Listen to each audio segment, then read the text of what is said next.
Hi guys, so today we're going to graph this polynomial function, and you want to start off by finding the roots of your first and last term, and I've already done that here, but I'm going to confirm and do it again. So I'm going to use 1, and all you got to do is just plug in the number 1 wherever there's an x.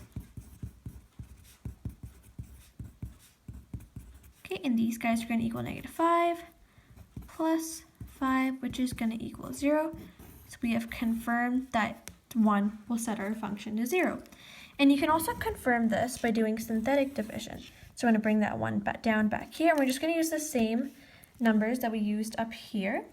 So we're going to go 2, -7, 2, and 3. So you always want to bring down the first number.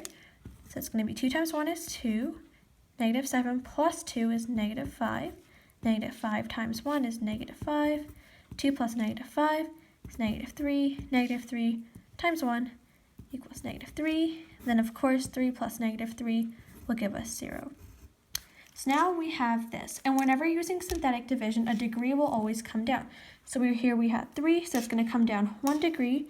So we're going to have 2x minus 5x minus 3. And there are many ways you can factor this guy, but I'm going to use decomp. So I'm going to find two things that multiply to -6 and two things that add to -5.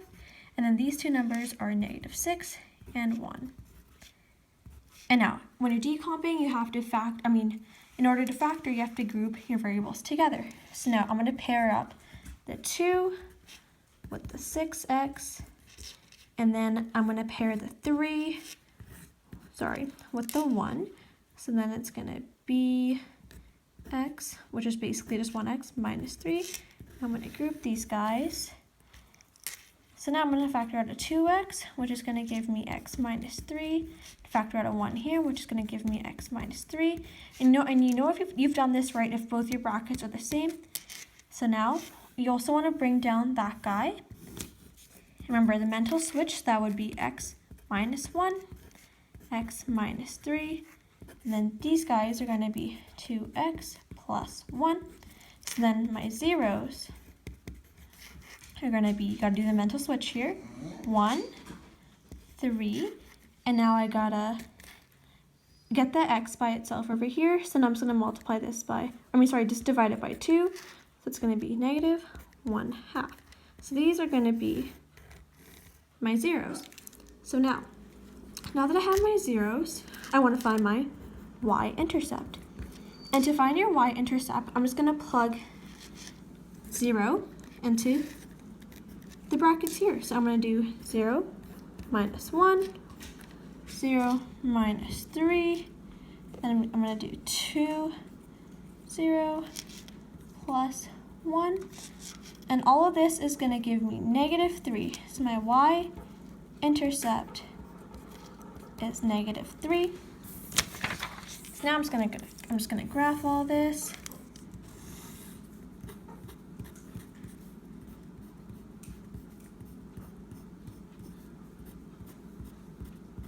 So my zeros were -1/2, 3, and 1, and then my y was -3.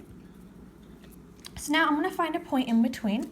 So I'm gonna use 2 just to gather more points, and I'm going to use the same x's.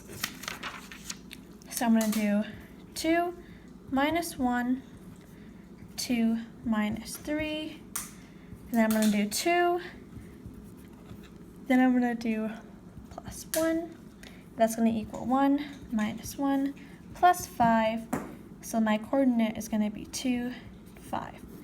And I got this from our x values, just like from here, and I just use these guys to get just more points. So now I have 2 and 5, and now since we started off with an odd number degree, it's going to start left down, right up. So you're going to go down here, right like this, up, and like that. Thanks for watching.